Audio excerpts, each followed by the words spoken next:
Hi, this is the inaugural broadcast of What Would You Ask? A show that tries to tap into the wisdom of the community and get people helping people around the questions that are significant in their lives. My name is Rich Hasselback, and this is Dr. Tony Perez, the grand poobah of What Would You Ask? And we're here to focus on some of the questions that you've sent to the What Would You Ask website and to begin to answer them in this format as well. Richard, it's really a great opportunity to be here with you today and begin to discuss in an open forum the What Would You Ask site. We started over a year ago trying to tap in to the wisdom of the community, trying to find a mechanism, a way of having people help each other ask and answer life's questions.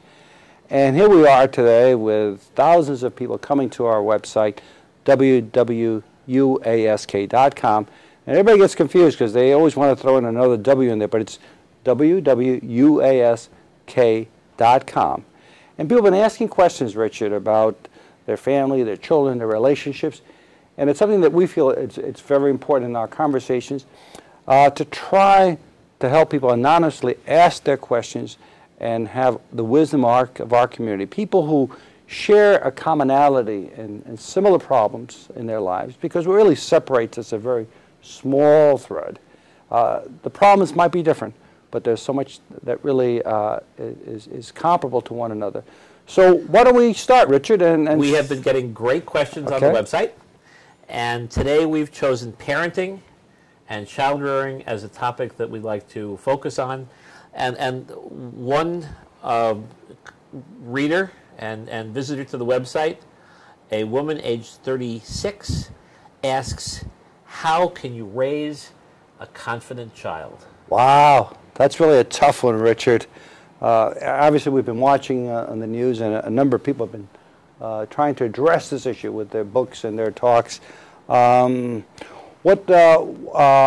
What were some of the responses that we got on the site? We got one person answering the question, and it's a man, 27-year-old man, and he says confidence is contagious.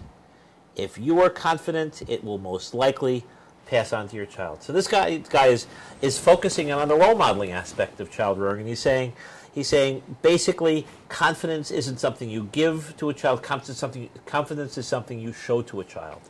And it's all about how you behave around the child that matters.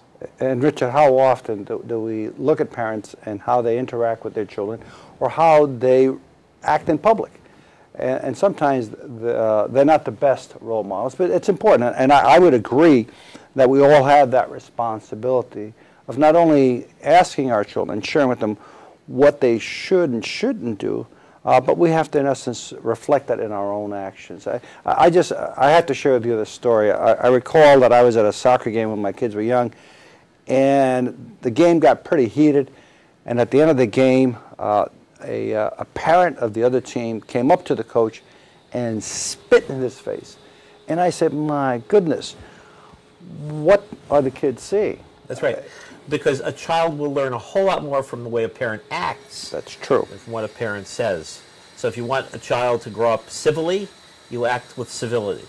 If you want them to grow up confidently, you act with confidence. No matter what's going on in your life, you need to project the image that it's going to be okay, that you're safe, because that way the child will feel safe, and that's what confidence means. I think that was a very good response. What were some of the other responses, Richard?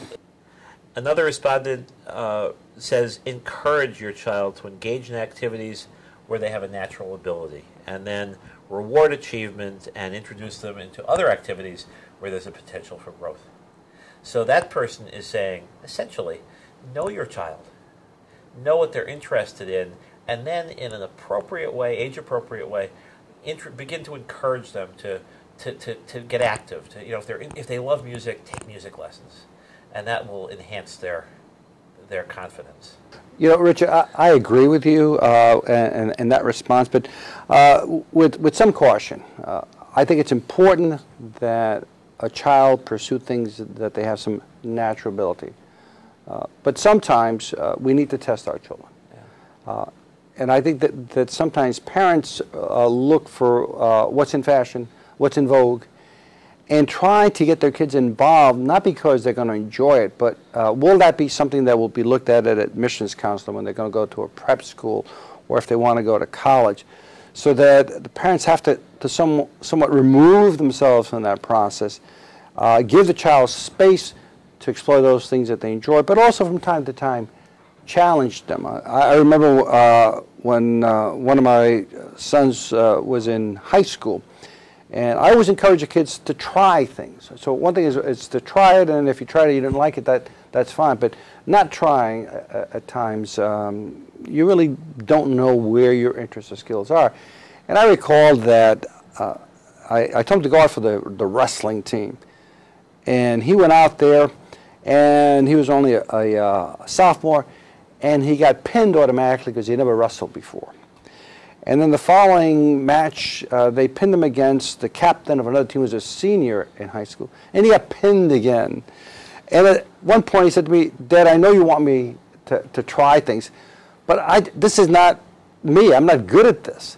And so that I tell the story so that keeping it in perspective, that we want them to do things they enjoy, things that they are good at, but also from time to time we have to encourage them to try new things which they've never experienced before. Well, and there's a balance there, I think, between encouraging them to try new things and to get involved and to learn from mistakes and from learning from not being the best. That's a real positive thing, I think. But the other side of that can be pushing a child too hard, to work too much, to take all the joy out of childhood and make it just a stressful experience of one play date and arrangement after another. Richard, this has been a great opportunity for us to open this segment of whatwouldyouask.com and begin to discuss some of the questions that have been posed on our site and sharing publicly some of the responses. We've got thousands of questions, thousands of members joining on a daily basis and posing live questions. So I invite you to join Richard and I and watch the site. Ask your questions, but more importantly, share your wisdom to the community. Share that thought that you think might be a response that might help somebody else.